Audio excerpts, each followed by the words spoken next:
ассалому алайкум бинандагони гиромӣ, нашри навбатии барномаи иттилоотии пайғом аз телевизиони симои шаҳри Панҷакент манзури шумост.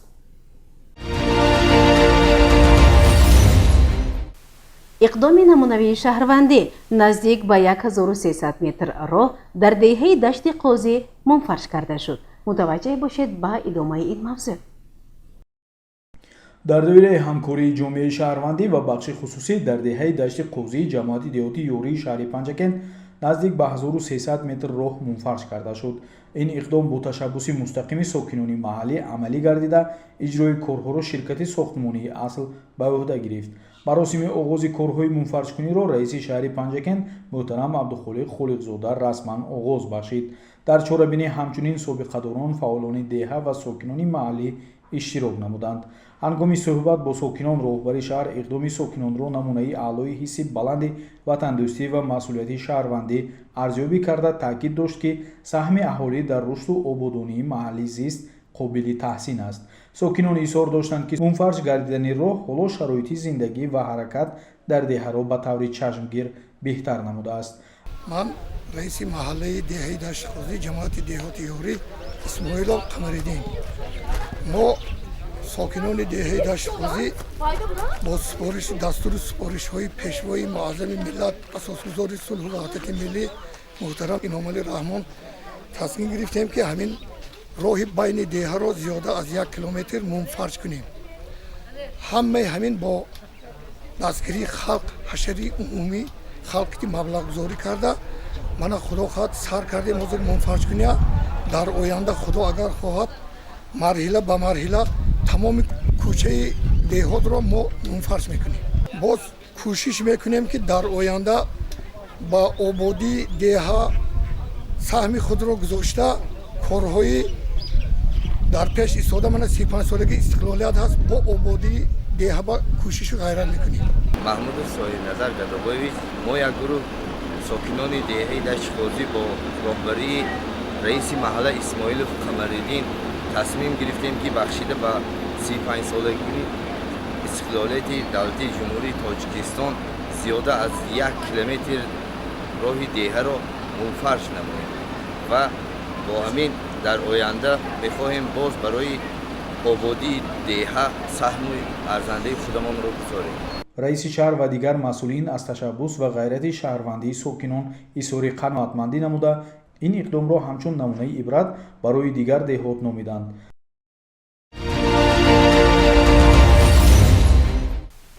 раиси шаҳри Панҷакент Абдухолиқ Холиқзода аз рафти як қатор иншоотҳои ҷашнӣ аз ҷамоатҳои деҳотии Рӯдакӣ ва Лоиқшералӣ дидан кард. ба истиқболи 35-солагии истиқлоли давлати ҷумҳурии Тоҷикистон дар шаҳри Панҷакент тадбирҳои ободонию созандагӣ ҷараён дорад. тибқи нақша дар ин минтақа бунёди 986 иншооти таъиноти гуногун пешбинӣ шудааст, ки то имрӯз 660 тои онҳо пурра сохта шуда ба истифода дода шуданд. бо мақсади ошноӣ бо рафти сохтмон ва таъмини иҷрои босифати корҳо, раиси шаҳр Абдухолиқ Холиқзода аз чанд иншооти муҳими ҷашнӣ боздид ба амал овард ва ба масъулин дастурҳои мушаххас дод. сафари кории раиси шаҳр аз майдони сохтмони меҳмонхона ва маркази ҳунармандию китобхона оғоз ёфт, ки бо ташаббуси соҳибкори маҳаллӣ Мамнунхон Ансорӣ дар ҳоли бунёд қарор дорад. иншооти мазкур дар оянда на танҳо барои меҳмонону сайёҳон шароити хуб фароҳам меорад, балки ҳамчун як маркази фарҳангӣ ва омӯзишӣ барои ҷавонон ва ҳунармандон хизмат хоҳад кард. китобхона ва маркази ҳунаромӯзӣ барои боло бурдани сатҳи маърифат ва эҳёи ҳунарҳои мардумӣ нақши муҳим мебозад. дар идомаи боздид раиси шаҳр ба корҳои сохтмонии бинои нави мактаби миёнаи рақами 13, ки барои 648 ҷойи нишаст пешбинӣ шудааст, шинос шуд. иншооти мазкур бо усули меъмории замонавӣ сохта шуда дорои синфхонаҳои муҷаҳҳаз, лабораторияҳо ва толори маҷлисӣ хоҳад буд. таъмини шароити хуби таълимӣ яке аз ҳадафҳои асосии шаҳрдорӣ маҳсуб меёбад ва Абдухолиқ Холиқзода таъкид намуд, ки сохтмон бояд бо сифати баланд ва сари вақт анҷом ёбад. раиси шаҳр аз сохтмони маркази нави саломатӣ дар деҳаи Негнод дидан кард. марказ бо таҷҳизоти тиббии замонавӣ муҷаҳҳаз хоҳад шуд. ва ба сокинони деҳаю деҳоти атроф хизмат мерасонад. зимни боздид таъкид гардид ки рушди инфраструктураи тиббӣ дар деҳот ва беҳтар гардидани сатҳи зиндагии мардум мусоидат мекунад. раиси шаҳр ба масъулин дастур дод ки корҳои сохтмон бо назардошти талаботи санитарӣ ва тиббӣ анҷом дода шавад. дар доираи сафари корӣ Абдухолиқ Холиқзода ҳамчунин бо рафти таъмиру таҷдиди толори варзиш шинос шуд. Иншоот баъди навсозӣ барои баргузории машқҳои даставӣ, мусобиқаҳои маҳаллӣ ва ҷалби наврасону ҷавонон ба варзиш мусоидат мекунад. таъмини имкониятҳои фароҳам барои варзиш яке аз роҳҳои тарғиби тарзи ҳаёти солим ва дур кардани ҷавонон аз роҳҳои номатлуб ба ҳисоб меравад. яке аз иқдомҳои арзишманди фарҳангӣ дар Панҷакент бунёди осорхонаи шоир ва фарзанди фарзонаи миллат Мастон Шералӣ мебошад. иншоот дар ҳудуди муассисаи таҳсилоти миёнаи умумии рақами 52 сохта шуда, минбаъд ҳамчун маркази омӯзишу таблиғи мероси адабӣ ва таърихии шоир хидмат мекунад. раиси шаҳр зимни боздид аз рафти сохтмон таъкид кард ки бояд муҳити осорхона ба талаботи муосири фарҳангӣ мутобиқ бошад. дар идома раиси шаҳр аз сохтмони чойхона дар деҳаи зери ҳисор дидан кард. иншооти мазкур барои фароҳам овардани фазои дӯстонаву ҷамъиятӣ дар деҳа пешбинӣ шудааст. раиси шаҳр аз иқдоми соҳибкорон барои саҳмгузорӣ дар ободии деҳа изҳори қаноатмандӣ намуда, таъкид кард ки чунин ҷойҳои ҷамъиятӣ дар таҳкими робитаҳои иҷтимоӣ ва мустаҳкам шудани ҳамдигарфаҳмии сокинон нақши муассир дорад. дар идомаи сафари корӣ раиси шаҳри Панҷакент Абдухолиқ Холиқзода инчунин аз ҷараёни сохтмони Кӯдакистон дар деҳаи Навобод ва бинои нави маъмурии ҷамоати деҳотӣ Лоиқ Шералӣ воқеъ дар деҳаи Ғӯсар боздид ба амал овард. Кӯдакистони нав бо назардошти талаботи муосири таълиму тарбияи то мактабӣ сохта мешавад ва баъди ба истифода додан даҳҳо кӯдаки хурдсолро фаро хоҳад гирифт. бинои маъмурии ҷамоат бошад барои беҳтар намудани фаъолияти идории кормандони мақомоти маҳаллӣ, баланд бардоштани сатҳи хизматрасонӣ ба аҳолӣ ва таъмини муҳити муосири корӣ бунёд мешавад.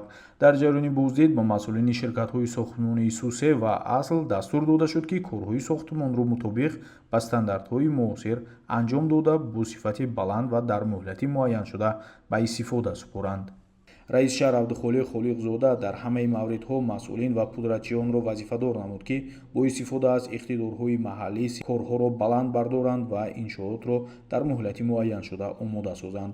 бунёди чунин инфрасохторҳои нав нишон медиҳад ки ҷашни истиқлол на танҳо ифтихори миллӣ, балки ҳавасмандии бештар ба сӯи пешрафт ва шукуфои тоҷикистони азиз мебошад.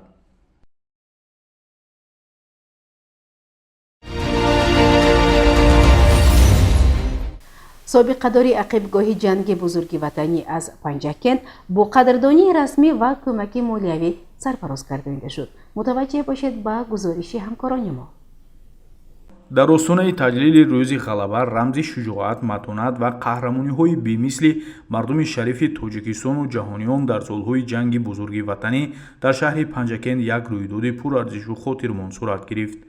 ба аёдати ягона собиқадори ақибгоҳи ҷанги бузурги ватанӣ аз ин диёр, устоди собиқ, шахси эҳтиромдору фидоии миллат Холмаҳмад Холиқов, ки ҳоло дар маҳаллаи Саройбоғи деҳаи Кулолии ҷамоати деҳоти Рӯдакӣ зиндагӣ мекунад ва синнаш ба 100 наздик шудааст, намояндагони мақомоти иҷроияи ҳокимияти давлатии вилояти Суғд ва шаҳри Панҷакент ташриф оварданд.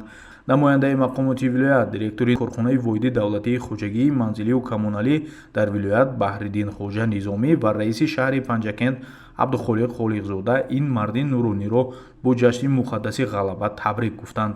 бо суханони самимӣ аз корнамоиҳои меҳнативу иҷтимоии ӯ ёдовар шуданд ва бо эҳтирому арҷгузорӣ тӯҳфа ва кӯмаки яквақтаи молиявии раиси вилояти Суғд муҳтарам Раҷаббой Аҳмадзода ва мақомоти иҷроияи маҳаллии шаҳрро тақдим намуданд. дар ҷараёни мулоқот таъкид шуд ки хизматҳои ин насли шуҷоъ ҳам дар саҳнаи набард ва ҳам ақибгоҳ поягузори сулҳу амният ва рушди давлатдории миллии мост. ҳукумати ҷумҳурии Тоҷикистон ва роҳбарияти маҳаллӣ ҳамеша ба қаҳрамониҳои чунин шахсон арҷ мегузоранд ва дар роҳи ҳифзи арзишҳои таърихиву маънавӣ кӯшиши пайваста менамоянд. ин лаҳзаҳои гарму эҳсосӣ ки ашки шодию сипосро дар чашмони собиқадор ва пайвандонаш ҷорӣ сохт, бори дигар нишон дод ки таърих зинда аст то вақте ки фарзандони миллат постори хотираи қаҳрамононанд. савганди садоқат навазкарони қисми ҳарбии шаҳри Панҷакент дар фазои тантанавӣ ба ватан ва президент савганд ёд карданд. дар фазои орому пурифтихори боғи фарҳангию фароғатӣ ба номи Камоли Хуҷандии шаҳри Панҷакент дар канори лавҳаи ёдгорӣ ба хотири шаҳидони ҷанг рӯзи хотирмон ва тантанавие баргузор гардид, ки дар таърихи навини шаҳри бостонӣ сабти ҷовидон хоҳад ёфт. навазкарони қисми ҳарбии вазорати мудофиаи ҷумҳурии тоҷикистон ки дар шаҳри Панҷакент мустақар аст, дар ҳузури раиси шаҳр муҳтарам Абдухолиқ Холиқзода, роҳбарони мақомоти ҳифзи ҳуқуқ, волидону наздикон ва садҳо нафар сокинони шарафманди шаҳр савганди садоқат ба ватан, ба президенти кишвар ва ҳифзи марзу буми муқаддас ёд карданд. ман навазкар Файзи Фарайдин Зуҳурдинович ба сафи қувваҳои мусаллаҳи ҷумҳурии Тоҷикистон дохил шуда барои садоқат ба халқи худ сарвари ҷумҳурӣ савганд ёд мекунам ва бо тантана қасам мехӯрам. қонунҳои асосӣ ва қонуни ҷумҳурии Тоҷикистонро қатъи риоя менамоям. оинномаҳои ҳарбӣ, амрҳои фармондеҳону сардоронро бечунучаро иҷро мекунам. сарбози бошараф, бо интизом, далер ва ҳушёр бошам. қасам мехӯрам, ки то охири нафас ба халқи худ содиқ бошам. нерӯ ва ҳаёти худро дариқ надошта ватанро мардонавор ва моҳирона мудофиа мекунам. ҳама душвориму маҳрумиятҳои хизмати ҳарбиро суботкорона паси сар менамоям. сирри давлатӣ ва ҳарбиро қатъиян пинҳон медорам. агар ман ин қасами тантанавори худро шиканам, бигузор ба ҷазои сахти қонун ва нафрати халқ гирифтор шавам.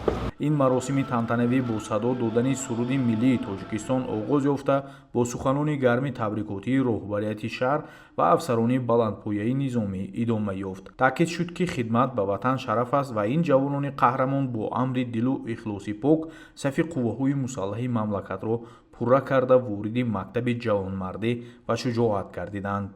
маврид ба зикр аст, ки даъвати баҳории ҷавонон ба хизмати ҳарбӣ дар шаҳри Панҷакент бо муваффақият ва пеш аз муҳлат иҷро гардид. даҳҳо нафар ҷавонон бо пайравӣ аз корномаҳои падарону бобоёни шуҷоъ, ихтиёрӣ ва бо масъулияти баланди ватандӯстӣ ба сафи сарбозон пайвастанд. дар қисми ҳарбӣ, ки сарбозон хизмат мекунанд, тамоми шароити зарурӣ барои ҳаёти ҳаррӯза ва омӯзиш муҳайё шудааст. хобгоҳҳои тозаю муназзам, ошхонаи замонавӣ, майдончаҳои тамрин, ҳамомҳои обод ва захираи кофии хӯрокаи серғизо аз он шаҳодат медиҳад, ки давлат ва ҳукумати кишвар ба тарбияи кадрҳои ҷавони ҳарбӣ аҳамияти ҷиддӣ медиҳад. пас аз савганд дар фазои пуршукӯҳ, навазкарон эҳтироми парчами давлатии ҷумҳурии Тоҷикистонро ба ҷо оварданд, рамзи вафо, иттиҳоду якдилӣ ва сулҳу суботи миллат. маросими мазкур бо намоиши як қисми иқтидори ҷисмониву низомии навазкарон, суханони падару модарони ифтихорманд ва шодии сокинон анҷом ёфт. он рӯзи муборак ба хотираи ҳама ҳамчун оғози як марҳилаи нав дар зиндагии ҷавонони далеру шуҷоъ сабт гардид. оғози хидмати содиқона ва вафодорона ба ватан.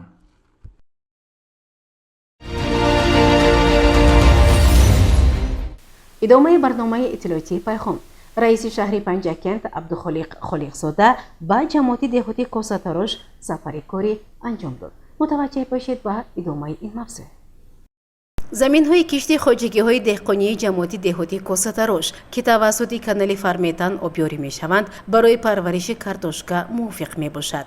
зимни сафари кории раиси шаҳри Панҷакент Абдухолиқ Холиқзода ба ҷамоати деҳотии Косатарош ва шиносоӣ бо рафти кишти картошка ва дигар зироатҳо, истифодаи заминҳои байни қаторҳои боғ дар мавзеи Мармар таваҷҷӯҳи масъулин ба ин ҷалб карда, барои тезоидани кишти картошка ва истифодаи босамари ҳар аз замин дастур дода шуд. дар ҷараёни боздид ба таҷрибаи деҳқонӣ варзида Ибодулло Худойбердиев, ки аз замини байни ниҳолҳои боғи зардолу босамар истифода намуда, он ҷо картошка, лӯбиё ва сабзӣ кишт карда шудааст, баҳои баланд дода гуфта шуд, ки дар ин замин ҳанӯз санаи 7 март ба 10 ҳисса замин картошка шиноида шуд ва он ҳоло ғарқи гул аст. нави картошкаи шиноидаи ӯ, ки деҳқонон онро дупӯста унвон карданд, баъди як бор коркарди кимиёи дигар аз зиёни гамбузки каларадӣ эмин мемонад.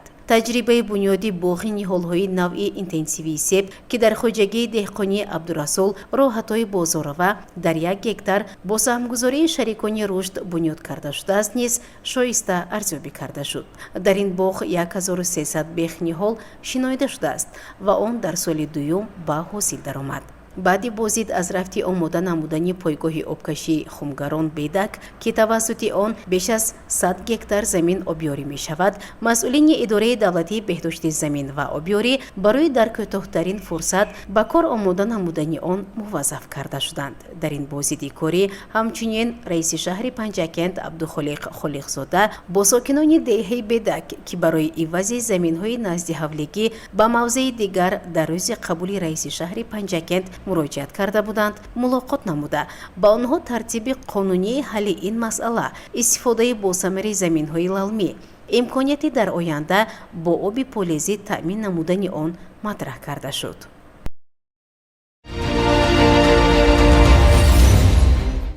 бо мақсади шарҳу эзоҳи қонунҳои ҷумҳурии Тоҷикистон аз ҷумла пешгирии истифодаи ғайриқонунии нерӯи барқ ва дигар масъалаҳои муҳими рӯз роҳбарияти раёсати агентии назорати давлатии молиявӣ ва мубориза бо коррупсия дар водии Зарафшон бо сокинони ҷамоати деҳоти Саразм мулоқот анҷом дод.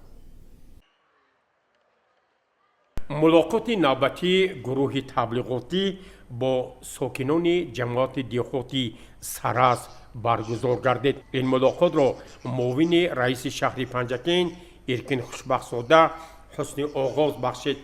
ба роҳбарият, фаъолон ва сокинони ҷамоати деҳоти Саразм дастур дод ки онҳо бояд нисбат ба баландбардоштани маърифати ҳуқуқӣ, омӯзиш ва иҷрои қонунҳо ва стратегияҳое ки дар ҷумҳурии Тоҷикистон амал мекунанд тадбирҳои мушаххас андешанд. сардори шӯъбаи минтақавии раёсати агентии назорати молиявӣ ва мубориза ба коррупсия дар минтақаи Зарафшон, полковники адлия Акмалзода Нодирхон Носир дар назди роҳбарият ва сокинони ҷамоати деҳоти Саразм бо суханрониҳои хеш пеш аз ҳама таваҷҷӯҳи онҳоро ба иҷрои нишондодҳои паёми пешвои миллат, дастуру супоришҳо ва стратегияҳое ки дар ҷумҳурии Тоҷикистон амал мекунанд ҷалб сохт.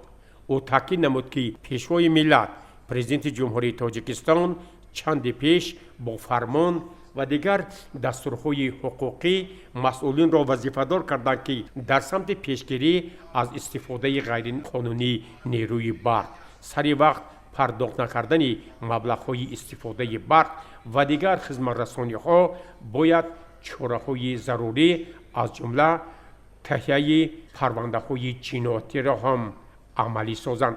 дар ин мулоқот вобаста ба пешгирӣ аз амалҳои коррупсионӣ ва роҳ надодан ба шомилшавии ҷавонон ба ҳизбу ҳаракатҳои экстремистӣ ва террористӣ, омӯзиш, тарғибу ташвиқи стратегияи муқовимат бо экстремизм ва терроризм дар ҷумҳурии Тоҷикистон барои солҳои 2021-2025, стратегияи давлатии муқовимат бо коррупсия дар ҷумҳурии Тоҷикистон, қонунҳои ҷумҳурии Тоҷикистон дар бораи масъулият барои таълиму тарбияи фарзанд, дар бораи танзими ҷашну маросим дар ҷумҳурии Тоҷикистон ва дигар масъалаҳое ки имрӯз барои ҷомеа хеле зарур аст, фикру мулоҳизаҳо бо далелҳои мушаххас арзёбӣ шуданд. дар ин мулоқот мудири шӯъбаи маорифи шаҳри Панҷакент Мақсадулло Усмонзода таваҷҷӯҳи роҳбарияти ҷамоат, фаъолон ва хоса падару модаронро ба таълиму тарбияи фарзандон ҷалб сохт. ӯ изҳор дошт ки мутобиқи қонуни ҷумҳурии Тоҷикистон дар бораи масъулият барои таълиму тарбияи кӯдак дар баробари маъссисаҳои таълимӣ падару модарон низ вазифадор ҳастанд ки барои маърифатнокӣ, донишафрӯзии фарзандони хеш ва тарбияи онҳо дар роҳи садоқат ба ватани азизамон Тоҷикистон тамоми имкониятҳоро бо мақсадҳои баланд мавриди татбиқ қарор диҳанд. дар хотимаи ин мулоқот муовини раиси шаҳри Панҷакент Эркин Хушбахтзода таъкид намуд ки ҷамоати деҳоти Саразм яке аз калонтарин ҷамоатҳои шаҳри Панҷакент ба шумор рафта ҳамзамон дар минтақаи сарҳадӣ бо ҷумҳурии Ӯзбекистон қарор дорад. бинобар ин роҳбарияти ҷамоат дар ҳамкорӣ бо мақомоти ҳифзи ҳуқуқ ва дигар мақомоти дахдор фаъолон ва мардум дар самти вусъати корҳои тарғиботиву ташвиқотӣ пешгирӣ аз амалҳои номатлуб ва дигар масъалаҳое ки барои ҷомеаи имрӯзаи мо мутобиқат надорад пайваста чораҳои зарурӣ андешанд. гузориши Аббос Ҳамросода ва Шаҳбоз Қурбонов. барномаро идома медиҳем. дар муассисаи таҳсилоти миёнаи умумии рақами 71 даври шаҳри озмуни ҷумҳуриявии фурӯғи субҳи доноӣ китоб аст баргузор гардид. соли ҳафтум аст ки озмуни ҷумҳуриявии фурӯғи субҳи доноӣ китоб аст бо мақсади баланд бардоштани завқи китобхониву тақвияти нерӯи зеҳнӣ миёни аҳолии кишвар аз ҷумла тарбиятгирандагон ва хонандагони муассисаҳои таҳсилоти томактабӣ ва миёнаи умумӣ донишҷӯёни муассисаҳои олии касбӣ ва дигар табақаҳои аҳолии кишвар доир мегардад. субҳи имрӯз дар муассисаи таҳсилоти миёнаи умумии рақами 71 шаҳри Панҷакент даври шаҳри озмуни ҷумҳуриявии фурӯғи субҳи доноӣ китоб аст доир гардид. дар оғози чорабинӣ мудири маорифи шаҳр ба сухан баромада меҳмононро хушомадед гуфт ва ба ҳама иштирокчиён барору комёбӣ таманно намуд. даври шаҳри озмуни мазкур аз ҷониби намояндагони мақомоти иҷроии ҳокимияти давлатии вилояти Суғд таҳти назорат қарор гирифта буд. мардуми шаҳри Панҷакент ҳама мардуми китобдӯсту илмдӯст ҳастанд ва мо боварӣ дорем ки дар даври шаҳри озмун нафароне ки донишу малакаи баланд доранд ба даври вилоятӣ роҳхат гирифтаву ҳатман сазовори ҷойҳои намоён мегарданд, гуфт зимни суханрони худ яке аз доварони озмун Саидумрон Саидов. иштирокчӣ аз ҳама калонсолтарини озмуни ҷумҳуриявии фурӯғи субҳи доноӣ китоб аст. ин Бойназаров худойназари 75 сола мебошад ки новобаста аз сину соли худ мехоҳад дар ин озмун иштирок намояд. собиқадори соҳаи маориф 75 сола мехоҳам ки дар озмуни фурӯғи субҳи доноӣ китоб аст дар номинатсияи адабиёти классикӣ иштирок намоям. агар чанде ки сину соли мо калон ҳам бошад, лекин дили мо ҳоли ҷавон. хоҷа ҳофиз мегӯянд ки пирону сарам ишқи ҷавонӣ ба сар афтод. яъне бо ҳамун давраи ҷавонӣ омӯзгор будани мо ба хотир омад. хостем ки дар ин озмуне ки пешвои миллат чанд сол боз роҳандозӣ мекунанд, бисёр маблағҳои ҳангуфт барои ин иштирокчиёни озмун мукофот дода мешавад, мо ҳам иштирок кунем. номон ва кибриёй нафақахӯр омӯзгори муассисаи таҳсилоти миёнаи умумии рақами 62 иштирокчии озмуни фурӯғи субҳи доноӣ китоб аст. чандин сол аст ки дар ҷумҳурии мо ин озмун бо шукӯҳ ва тантанаи хоса таҷлил мегардад. як бори дигар бо ташаббуси пешвои миллат асосгузори сулҳу ваҳдати миллӣ мардум боз рӯй ба китоб ба ин ганҷинаи хиради инсонӣ оварданд ки ин иқдом бениҳоят як иқдоми шоиста аст. бинобар ин ба сину сол нигаҳ накарда мо ҳам мехоҳем дар ин озмун иштирок кунем. ба ҳамаи иштирокчиёни озмуни фурӯғи субҳи доноӣ дар озмун муваффақиятҳо орзу менамоям ва миннатдории худро ба ҳукумати ҷумҳурии Тоҷикистон, ба ҳукумати шаҳри Панҷакент ва тамоми дастаркорони ин ташаббус мерасонам. ман Бобониёзова Нигора, хонандаи синфи 4В дар муассисаи таҳсилоти миёнаи умумии рақами 71 мебошам. айни ҳол иштирокчии озмуни фурӯғи субҳи доноӣ китоб аст буда аз рӯи номинатсияи адабиёти кӯдакону наврасон ва осори шифоҳӣ омодагӣ дидам. ман мехоҳам дар ин озмун иштирок карда дониши худро сайқал диҳам ва умедворам ки сазовори ҷойҳои ифтихорӣ хоҳам гардид. ман Арабзода Фурӯҳар. خوننده صنف یکی مؤسسه تحصیلات میانه عمومی نام 5 دهه رکنابان می باشم. من حالا در آزمون جمهوری فروغ سوبیدانایی کتاب است از روی نمیناچه ادبیات کودکان و نوجوانان اشتراک کردم. من سمیه رستم و غالب آزمون جمهوری فروغ سوبیدانایی کتاب است. میخواهم میانه‌داری خویش را به اساسگذاری صلح و وحدت ملی پیشوای معظم ملت پرزیدنت جمهوری تاجیکستان محترم امامعلی رحمان رسانم که برای ما بلبلکان باغ دانش غمخوری پدرانه اظهار نموده تمام شرایط ها را مهیا نمودند تا که ما خوانیم و دانیم و آموزیم و آموزیم و کشف نماییم، زیرا وارث ارزنده بزرگتران بودن خود یک مسئولیت است بزرگ. مورد به یادآوری است که آزمون جمهوری فروغ سوبیدانایی کتاب است تحت سرپرستی پرزیدنت جمهوری تاجیکستان محترم امامعلی رحمان دایر گردیده و آن از روی 4 نامیناسیون برگزار می شود. امید بر آن می‌بندیم که اشتراکچیان دوره شهری آزمون جمهوری فروغ سوبیدانایی کتاب است با دانش خود و ملکه بلندی سخنوری به دور ولایتی را خط گرفته و سزاوار جایهای نمایان خواهند گردید. گزارش مرتبه رحمان و حسین صالحов.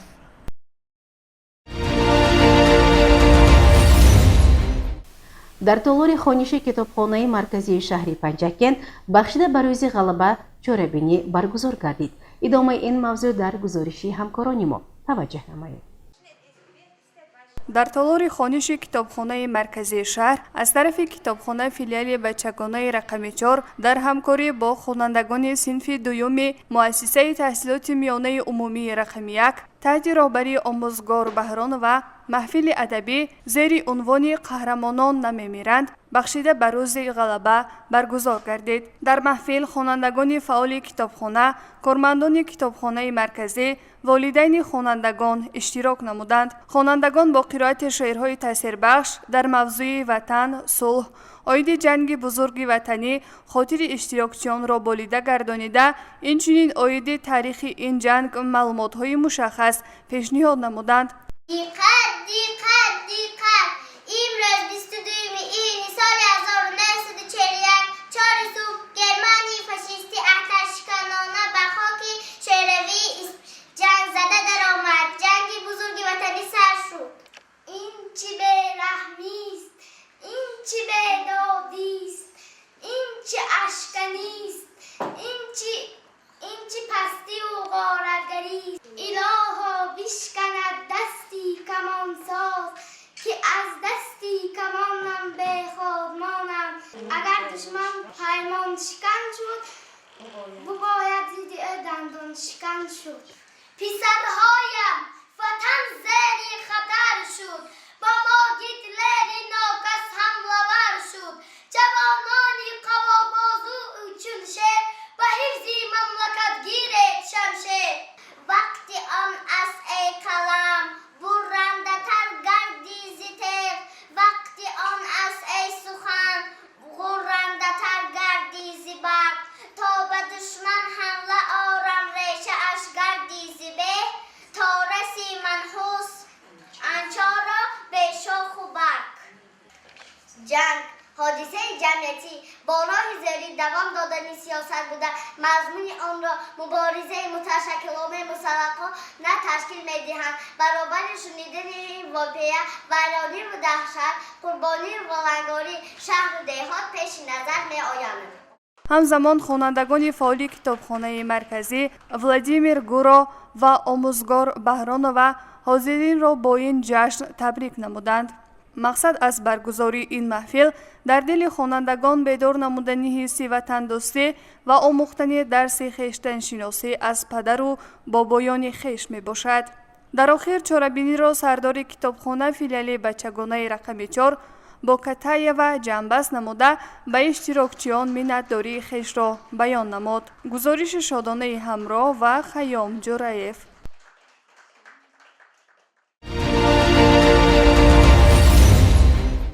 در ورزشگاه مرکزی شهر پنجکент بین دسته‌های سراسمی شهر پنجکент و ماهر ناحیه یاون مسابقه فوتبال برگزار گردید. рӯзи 10 май дар варзишгоҳи марказии шаҳри Панҷакент бозии футбол миёни дастаи Саразм ва Моҳир баргузор шуд. мухлисон ки интизори як рақобати шавқовар буданд, шоҳиди бозии пуршиддат ва ҳаяҷонбахш гардиданд. бозӣ бо ғалаба барои Моҳир бо ҳисоби 1-0 ба анҷом расид, вале дастаи Саразм бо он ки натавонист ғалаба кунад, шуҷоат ва хоҳиши зиёди худро дар майдон нишон дод. дар дақиқаи 10 дастаи Саразм пешсаф шуд. Саидов бо як зарбаи дақиқ ва тавоно гол зад ки шумори мухлисонро дар варзишгоҳ шодмон кард. Саразм дар он лаҳза бо ишораҳои ба майдон овардани тактикаи ҷолиб ва чолишкунанда беҳтарин нияти худро барои ғалаба нишон дод. аммо Моҳир бо шиддати хос ба бозӣ ҷавоб дод ва дар дақиқаи 34 Боев тавонист баробарӣ эҷод кунад. бозӣ ба шиддат ва рақобат баробар буд, вале Саразм бо қувваи ҷисмонӣ ва муҳаббати худ ба футбол умедвор буд ки боз як голи дигар ба самар мерасад. дар дақиқаи 78 Боев барои Моҳир дубора гол зад ки ин умедҳои Саразмро каме коҳиш дод ва дар дақиқаи иловагӣ Холназаров голи сеюмро зад ва натиҷа ба ҳисоби 3-1 барои Моҳир анҷом ёфт. ҳарчанд Саразм натавонист ғалаба кунад, бозии онҳо бо тамоми қувва ва дилбастагӣ нишон дод ки дастаи Саразм қавӣ ва боарзиш аст. ҳар дастае ки бо чунин рақобат ва нишондиҳандаи аъло ба майдон меравад, ҳақ дорад ки қадр шавад. Саразм на танҳо бо сабаби натиҷа, балки бо кӯшишҳои худ дар майдон дар қиёс ба ҳар дастаи дигар аҳамияти махсус дорад. Саразм ҳарчанд имрӯза шикаст хӯрд, вале бо дастгирии мухлисон ва қувваи бозигарони худ барои бозиҳои оянда умедвор, бо хоҳиши бозгашти қавӣ ва беҳтарин имконот мебошад. мухлисон бояд бидонанд ки ҳар як бозӣ як имконияти нав барои таълими бузург ва такмили комил аст. мухлисон дар варзишгоҳ бо овози пуршиддат дастаи Саразмро дастгирӣ карданд ва муҳити шодоб ва софро ба варзишгоҳ оварданд.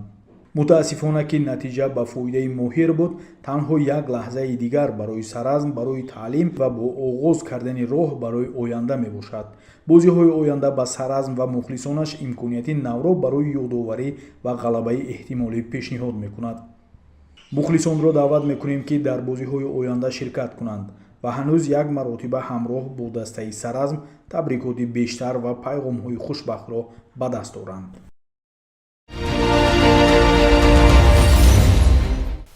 бинандагони гиромӣ, дар ҳамҷо барномаи иттилоотии пайғом ба поён мерасад. барои ҳар яки шумо саломатиро хоҳонем. хайр, шоду пирӯз бошед.